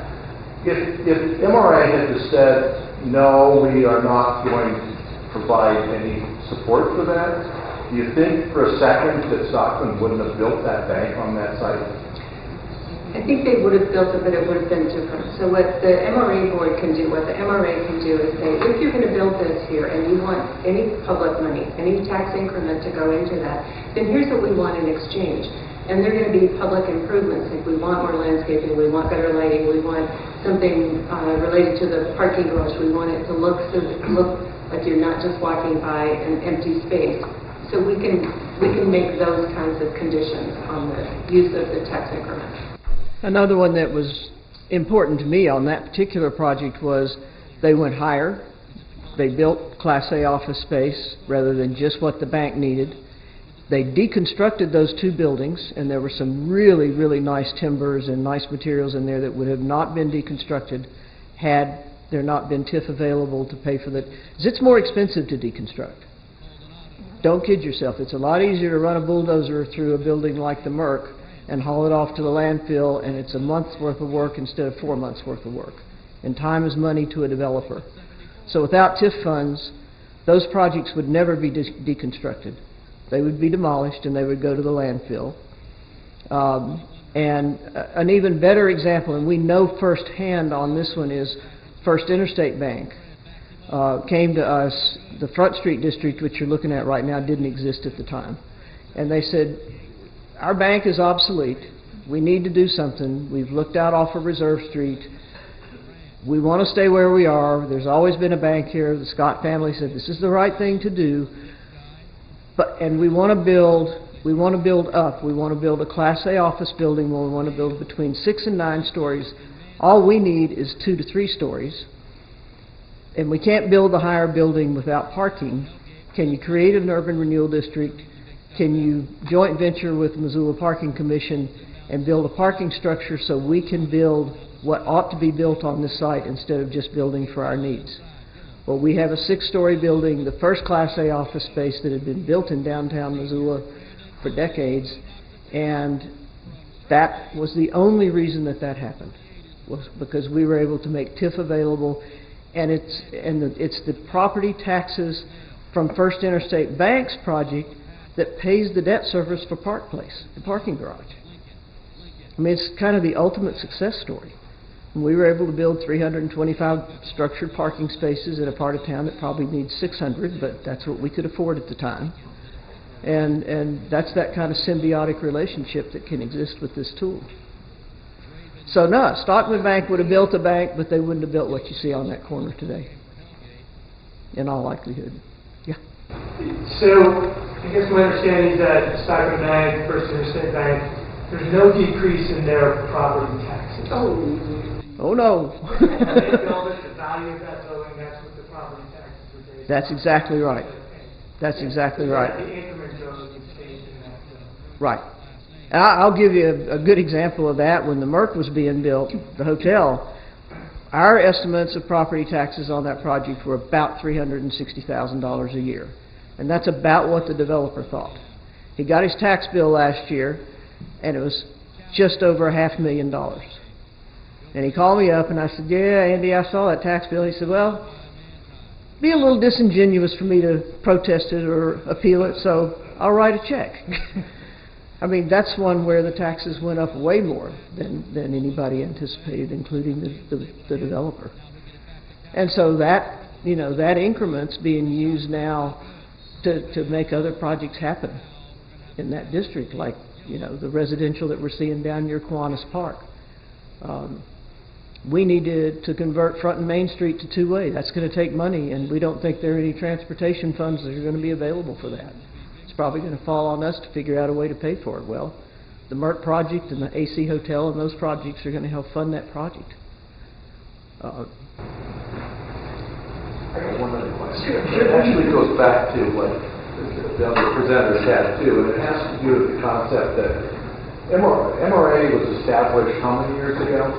Around 78, 79. So, and TIF funding first started 80, I think. So, is there a continual review process that goes on in the departments? And my example for MRA is that what I saw is there's a calculation of about 10% of tax funds to private funds. And back when that was established in the 80s, tax rates or interest rates were extremely high. I'm going to suggest 18%. Well, they're 3 and 4% today. So why do you revise and relook at the amount, the percentage that's of participation going in? So if it's, for example, if you're at 10% now and interest rates are so low, why are we not reducing the tax participation amount to 7 or 8%?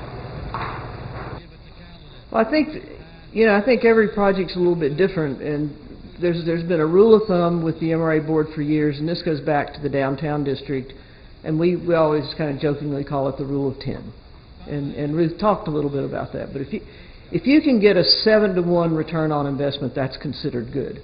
Our goal is a 10-to-1 return on investment. We want $10 of private dollars spent for every dollar that we spend. We don't get it on every project. Some projects have merit that warrants a 6-to-1 or an 8-to-1 return. But that 1 to 10 also helps us in terms of the tax increment that we have available to invest in parks and trails and other non-property tax generating projects. If you look at the list that we passed around a few minutes ago, there's hardly anything on there, and there's maybe nothing on there that directly generates property taxes. Well, in relation to the other question that was asked about what people don't know, are you currently putting out an annual report of what MRA does that's published and explaining the concepts of the South Crossing monies going to pay for the bridge so the public does have an opportunity to understand what's going on? I don't know if it's that. I don't know if it's Go ahead. Yeah, I don't know if it's that embarrassed, but it's that it's that obvious that's the flow of money, right? It's the taxes that are generated from this project that are repaying the bond. I don't know if that's really as apparent as it should be, but yes, we do have an annual audit, and it shows all of that. I mean, our audit goes through an entire section that talks about all the projects, significant projects from that year that's being audited, and our auditors tell us that the MRA audit is the most in-depth audit that they do, period. So it's not a slick, glossy color annual report, but all of the information is there every year. So maybe we should have something that we could have in the front page. And the newspaper, the Missoula Current and the Missoulian have reporters at all of our meetings. I think sometimes they publish articles based on the memo that goes out to the board before the meeting. In spite of which, I'm surprised that more people don't show up at the meetings to, just to comment on the project that's going to be before us. So I think that in general, I think that the local news does a pretty good job of covering what we've done. But in terms of sort of the broader picture, it's usually not there. Although I did notice last week, David Erickson at the Missoulian was talking about a housing project that we just approved some funding for some public infrastructure improvements that's over near the Pavarello Center in between the POG and Fresh Market. And David Erickson did actually say in his article that that the increased property taxes from that project were going to be paying for the amount that we were investing. It's in the middle of the article. Did you see it? I did. Yeah. So some of the things that we're talking about here, like sidewalks, from a residential construction perspective, there's zoning rules that state if I do particular things to my property that I have to put a sidewalk in order to get that approved, or I might have to pave the alley from my property all the way to the next main road.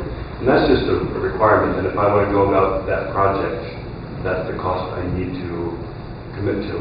Right. And so why is it different for this kind of thing? Like for First Interstate, why does the city have to pay for their sidewalks rather than have that written in as you can do this project if you do the sidewalks and you make the building this way? Well, one difference is that and that question comes up a lot. The city standard sidewalk is a 7-foot sidewalk. So if First Interstate Bank is just building the sidewalk that the codes require them to build, or if the MERC is just building the sidewalks that are required by our standards, we get a 7-foot sidewalk. We don't get pedestrian scale lighting.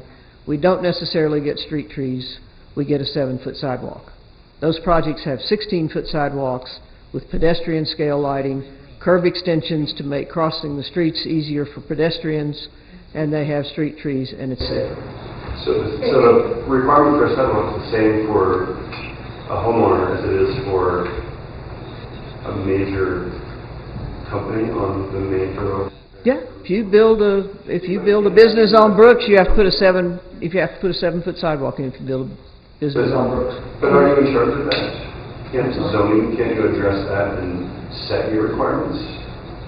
Yeah, but it's contextual. You know, every context of a project is, sorry. Yeah. No, go.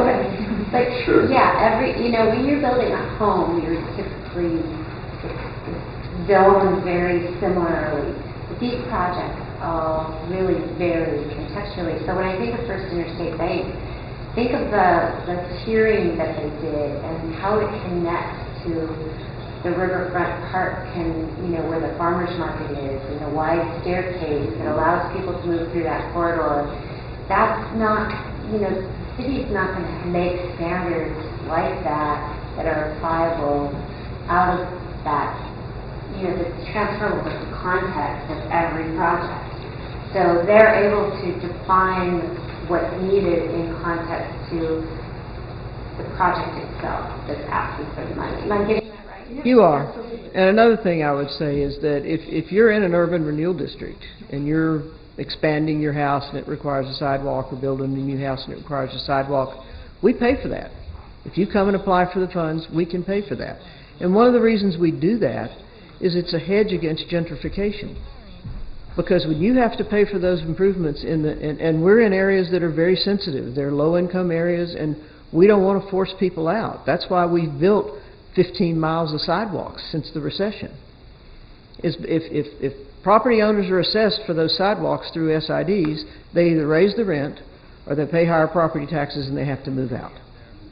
And so one of the things that the board and the staff are extremely sensitive to is how do we protect these neighborhoods from gentrification and force people further and further out.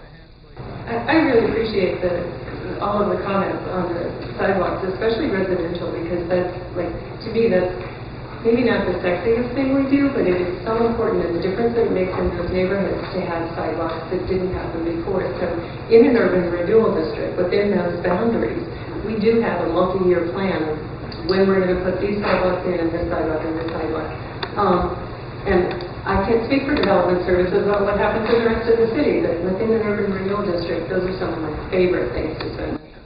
And the 15 miles in the handout that I did are just the ones that we have initiated block by block by block. They don't even touch all of the incremental sidewalks that we've built in conjunction with public-private projects. The sidewalks around the MERC aren't included in that. The sidewalks at First Interstate Bank or Stockman aren't included in that number. So it's probably 30 or 40 miles of sidewalks if you look at the history of the district. Does that answer your question? Mostly, enough to move on from. I know that sidewalks are a hot topic, so I don't need to keep talking about this. But I'm curious, the three neighborhoods that are the lowest income, Franklin, the Fort, River, River Road, and then the north side, west side, are the most lacking in sidewalks. And we also know that they're the neighborhoods that actually are very important to have sidewalks in because of many health issues that are connected to poverty.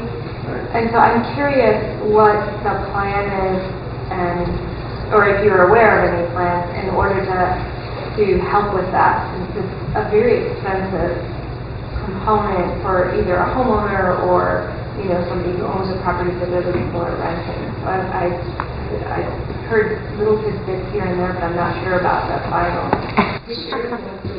So let me just say one thing. One of the underpinning truths of tax increment financing is that you have to have the private investment to generate the taxes to build the public improvements, and people forget that. And one of the things that's really challenging, we get asked constantly, well, can we create an urban renewal district in the north side, west side neighborhood? Where's the commercial development that's going to create the increment to invest in the north side, west side neighborhood? It's really tough. Franklin to Fort is the same situation. It's dense development. There are not a lot of opportunities for new, and commercial property is assessed at a much higher value than residential property, and you have to have a mix of commercial and residential in order to have the base to put those sidewalks in those residential areas, or to build the trails, or to build the parks. If you don't have the private investment, you don't have anything. So it's go ahead. But I think we're going off script and we're going to forget about the PowerPoint. Yeah. I guess all I'd say is that we have a plan for that. That specifically addresses that issue of lack of sidewalk in neighborhoods that have potentially the greatest need and are seeing a lot of redevelopment. Because maybe not at the level that supports this, but is an impact. And so the plan is set up to try to address that, and it's coinciding with City Council identifying other ways to fund sidewalks that aren't just 100% SID on the adjacent property owners. So putting caps on the assessments and being more creative with how we fund projects, like doing a street project at the same time you do the sidewalk project. So you take sort of the curb and gutter and those other expenses out in a whole host of ways. So there's definitely a lot of work around, like that specific issue has come up a lot. Yeah, I get asked a lot in the work that I do, and I have no answer, so I decided I'd ask tonight. It's tough. All those new sidewalks that you see west of. I'm going to jump in here too. So actually, Aaron alluded to it, but we have a sidewalk funding mechanism that is a lot like a health insurance plan. So you have if it's a city ordered project, there's sort of a premium. The first amount is on the property owner. And then there's a cost share for a certain amount until you hit a maximum. And then everything beyond that maximum is paid for by the property owner. So by the city, excuse me. So there's that was getting less and less palatable. Yeah. So what it's designed to do is make it so that everybody, through paying taxes into the road district, funds some sidewalk projects around the community. But then the greater burden is on the actual beneficiary of the sidewalk project. So on the west side, and then in the Franklin to the Fort neighborhood, I think it was on Grant Street last year, and then on Sherwood and Cowper. Those sidewalk projects, that property owner portion was covered through federal money, through the community development block grant money, and so the purpose there was to basically replace the homeowner share, where it would be the greatest burden on those homeowners in those lower income areas with federal money. So the city still paid their part of the insurance model, and then the federal funds backfilled and paid the homeowner portion so that it didn't have an impact on the cost of housing. If that helps. Oh yeah, no, it's great to have all three. It's really complicated. People in the RAM were. I know we are almost running out of time, and so maybe we can skip through some of these individual project sites and get down to where you're talking about the impact of the downtown, that first urban renewal district. and also the impact that we can have on the housing and what we do for parks and trails. So I think probably the biggest success story in the state of Montana as far as the use of TIF financing is concerned is we're sitting in the middle of it right now. It's downtown Missoula. When this district was created, it was the highest crime rate in the city. Fire responses were higher than anywhere else in the city. 76% of the residential buildings were in less than good condition. Alleys were dirt. Downtown had been totally gutted by the mall and strip mall development that had happened like every other downtown in the country just about. And the district was created in '78 and ended in 2005. And, you know, fast forward to 2005, we probably have the healthiest downtown in the state of Montana. At the end of that district, board challenged staff to tell our story and toot our horn a little bit, and with a lot of hand-wringing and moaning and groaning, we put together a brochure that actually ended up surprising even our veteran staff members. I was the newbie on staff at the time, so what did I know? But over the period of that district, there was over $20 million in TIF funds reinvested in the downtown area, and it leveraged over $200 million in investment. And you can see it everywhere you look. And, you know, speaking to the comment about the high interest rates and low interest rates now, there was a program then where we wrote down half of the interest on a facade renovation. So almost every building that had a facade facelift or was renovated in downtown took advantage of that program, and we wrote down half the interest rates. Well, that's great when it's 14 or 16 or 18% interest. Not so attractive when it's 5 or 6% interest and we write a check to the bank for $120. Because it was only over a 10-year period. So that program is still in existence. It's not used anymore because there's just no need for it. It's not worth it. But every building downtown, just about, that has a sprinkler system and fire exits in it, we paid for at least half the cost of that. Because most of the buildings, you couldn't use the basements, you couldn't use the upper floors for anything but storage because codes didn't exist, and life safety codes certainly didn't exist when those buildings were built. So they didn't meet any of the life safety codes. We saved the Wilma from being torn down or closed down. They were going to close the residential tower and we're going to close the theater because it could not meet any of the life safety codes. The building was fully sprinkled and the theater was brought up to moderate codes. Mike can probably speak to that. Probably kept from burning down as well. Well, it could have been. I've lived there for a while, and I'm not sure how the terrazzo floors and the concrete and the masonry was going to burn, but maybe. Plaster might have gone. So, you know, a lot of investment. It's certainly paid off in spades. When that district ended in 2005, the city realized almost $500,000 in new property taxes revenues, county the same, schools over $700,000. That would not have happened without the investment of TIF funds in the downtown. And people who say that these improvements are going to happen without TIF, I think are just dead wrong.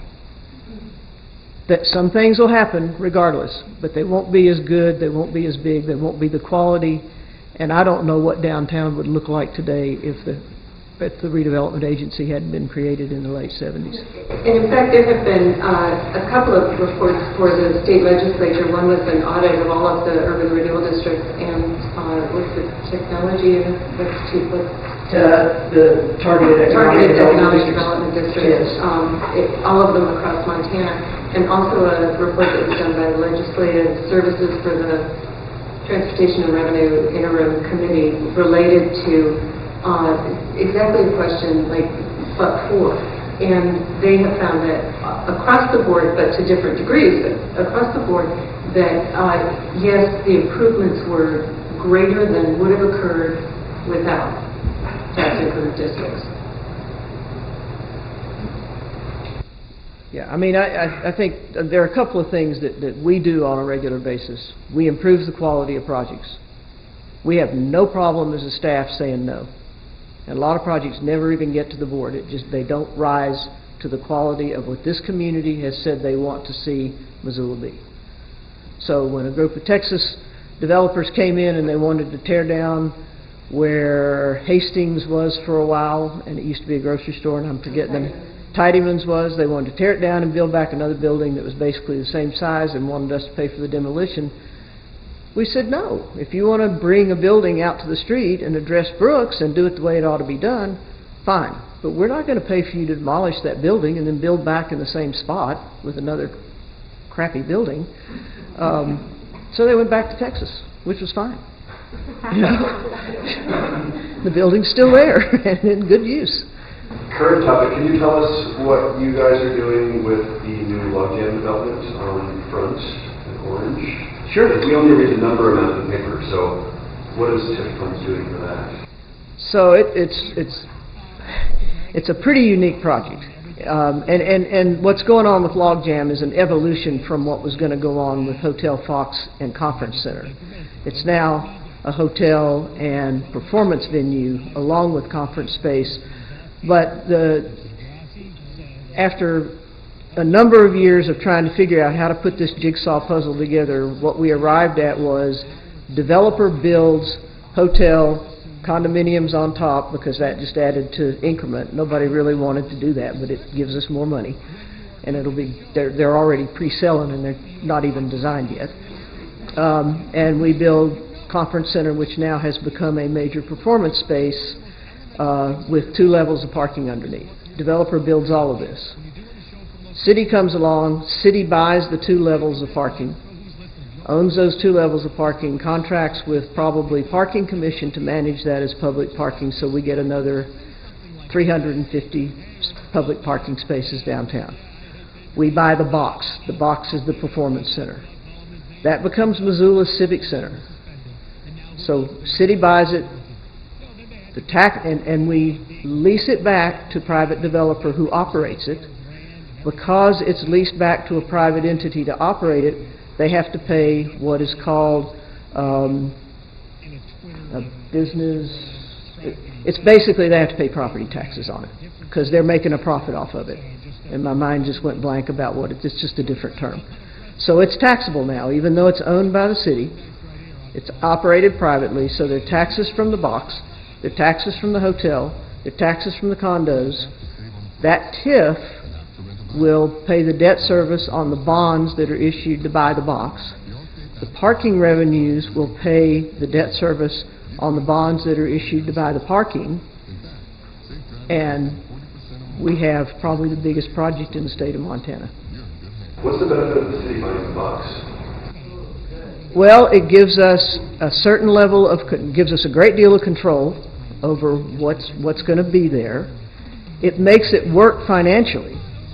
I mean, we were going to do the same thing with the conference center, and I can tell you from personal experience, conference centers do not pay for themselves.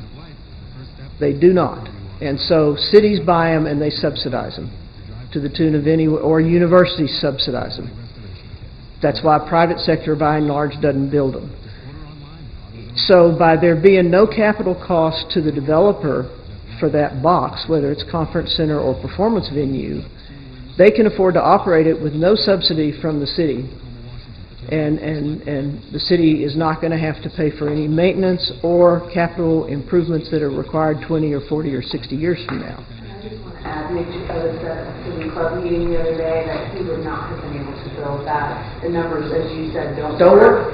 So, like, why they're helping is the only reason it's being built. He can afford it. I mean, a private developer would not have built the Metro and Billings. It doesn't pencil. So along those lines of Brian's question, so we as citizens, how do we personally benefit from the construction of this project? Well, boy, I know how I do, because I'm going to the Top Hat after this and listen to a band. Huh? Yeah. Yeah. Well, number one, if you listen to Nick, and this is speaking to the performance venue specifically, 40 to 45% of his clientele is from out of market. They're coming from further than 200 miles away. They're staying in the hotels, they're eating at the restaurants, they're shopping at Hide and Soul and Trailhead and wherever else downtown, and or out on reserve or wherever they're going to stay. Kettle House has a sellout. Basically every room in downtown is full and restaurants are full. That's one direct benefit to our local economy. He brings a caliber of performance here that we don't have access to without driving to Spokane or Portland or Seattle. This facility will be able to do Broadway. I mean, it's going to be that quality facility. And we can bring in acts that we can't bring in, and particularly during the winter because it's an indoor venue. The other thing that it does to help us, our symphony doesn't have a good space for performance. Our ballet, local ballet, does not have a good space for performance. So it actually benefits our community in a lot more ways than are being advertised and noticed. Because the symphony tried to build something on that stage, and they just didn't have the money. And so it raises the ability for local people to be performing and to be becoming better, so that then our kids and, choreographers or musicians can then go on to a larger national scene. So it's an investment in our cultural itself. And that's the part that we don't really, I think, when someone like Nick comes in and does this, which nobody could do, the reason that we wanted it so bad is there's a long history in our community of needing a public space this large so that the cultural components that are already excellent here can raise to the next level. And that's a story I think that doesn't get told as much right now, which I would personally like to be seeing in the paper, because those organizations are going to be using that paper. They will. And I mean, Thank you for that. That's a great point. And our nonprofits won't have to have their fundraisers in an airplane hangar. I mean, I guess that's great. I'm sure it is. I agree with that, and that's really important to the community. And my question is the city, because it's a city-owned facility, going to pay the recently adopted livable wage? Well, the city's not going to operate anything there. No, but they're going to own it. They're going to own it. And Mayor's on record is saying in Missoula city-owned properties, we're going to ensure that we're paying the Missoula adopted livable wage. He said in the meeting that he was. I think so, all yeah. construction, all the operation in the hotel and in the Civic Center, and he already pays above livable wage for all lodging. He does. Employees, is what he does. And all of the construction of the pieces that the city will ultimately own have to be state prevailing wage rates, which is probably about double what you're going to find with non-union work. A lot of the trades would be union, and so they're going to be paying that wage anyway, but every worker building that box and building that parking has to be paid state prevailing wage rates. Can I switch gears with a question? Can you help me understand how TIP money is appropriate to use for a study for Whipple crossing the railroad?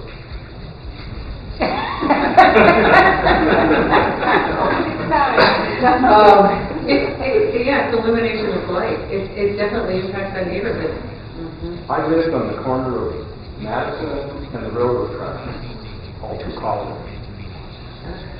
And Helena has an ordinance about the level of the horns of the trains going through town that didn't require a study.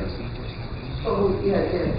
It did not back then. Oh. The recent one, the quiet zone. Yeah. And it's kind of my analogy is a trumpet with the toilet plunger in it, whatever they call that. Well, evidently, the level that they mandated wasn't good enough for today's audience, and they literally just spent 6 years getting to where they got to do a quiet zone, which is what is being aspired to at Madison.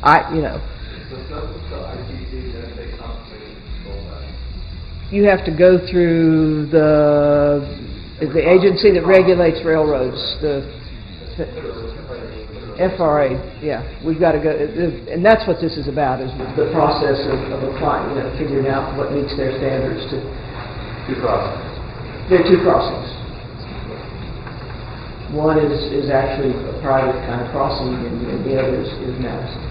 The regular crossing, not talking about the visitor service. They start doing that. Did you have a question? No, in the strike. Oh, no. Right. Anybody else? I thought Can you make this PowerPoint available to us? Yeah, sure. We're working, so let me first, please applaud her.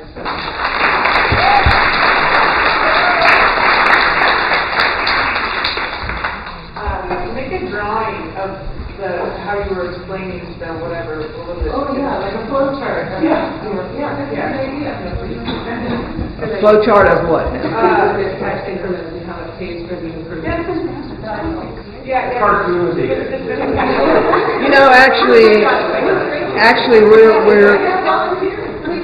we're embarking on creating some graphics that tell the story, because it really is hard to do with words and that.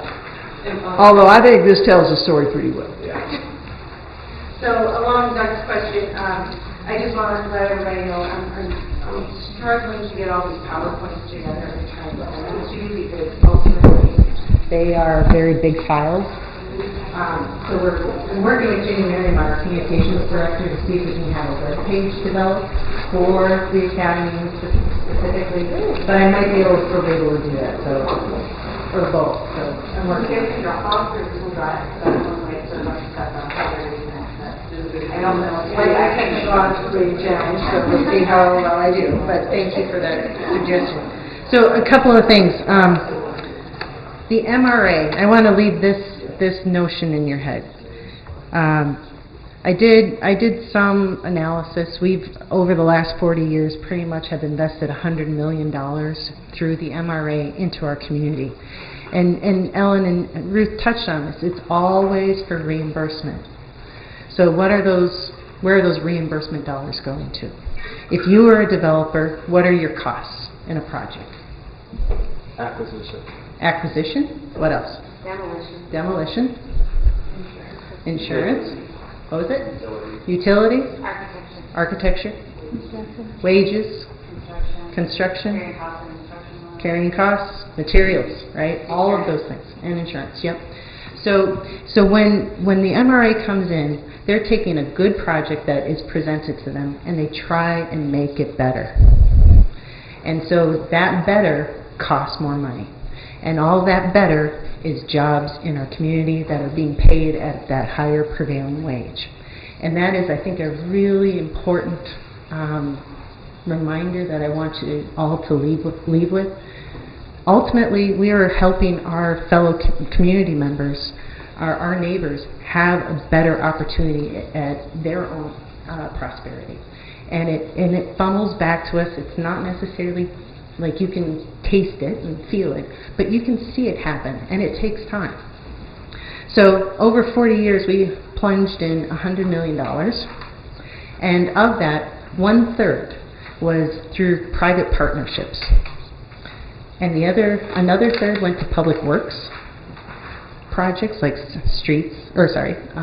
curb, sidewalk, and gutters. And the other third has been divvied up between nonprofit organizations that focus on housing, parks and trails, planning. We touched on that in terms of the noise issue, surveys, and public art. And I want to talk about that 1/3 that the private sector partnerships really helps.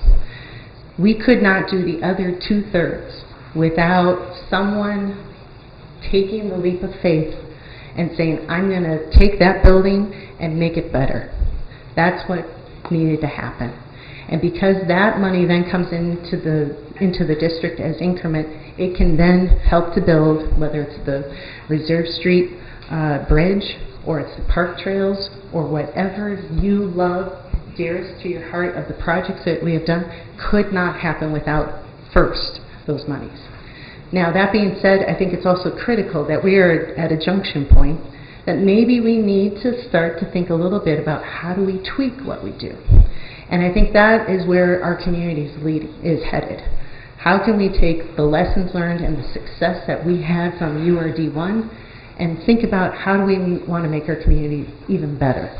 So one of the things that you don't yet know about this academy is that at some point, I'm going to reach out to you and ask you to participate beyond what we do in these 8 weeks. And there might come a point that Ellen will say, hey, Heather, can we get together with the Academy folks and kind of, prototype something. So be prepared for that. Ellen, same to you. What was that? So, any quick comments on that? Any questions? All right, Mike, I think you have the final word. Over to you. First of all, I'd like to thank Mary for taping this, and if you aren't aware of it, the first 2 sessions, maybe more, of this year's Local Government Systems Academy are already available on MCAT's site. So if you weren't able to attend one of those, you should watch it, and the rest will be. So I'd like to thank MCAT. And a personal PSA, MCAT is looking for a board member, and the Missoula Community Commission for MCTAC is also looking for volunteer. I will email that information with our commander's approval soon. So it's also my understanding that once the box is built, you'll be able to see Heather in a version of the Zen Cherry Tiger story, and George Hess in an updated version of Mighty Ducks. And then Laval has agreed to do Kara Beans' catalog. She'll be singing some Kara Beans. Anyway, if it's way too late, I would offer that we go next door and have a beverage if you're available. If you're not available, thank you so very much for supporting this endeavor. Thank you, Mike. Thank you, everyone. See you next week.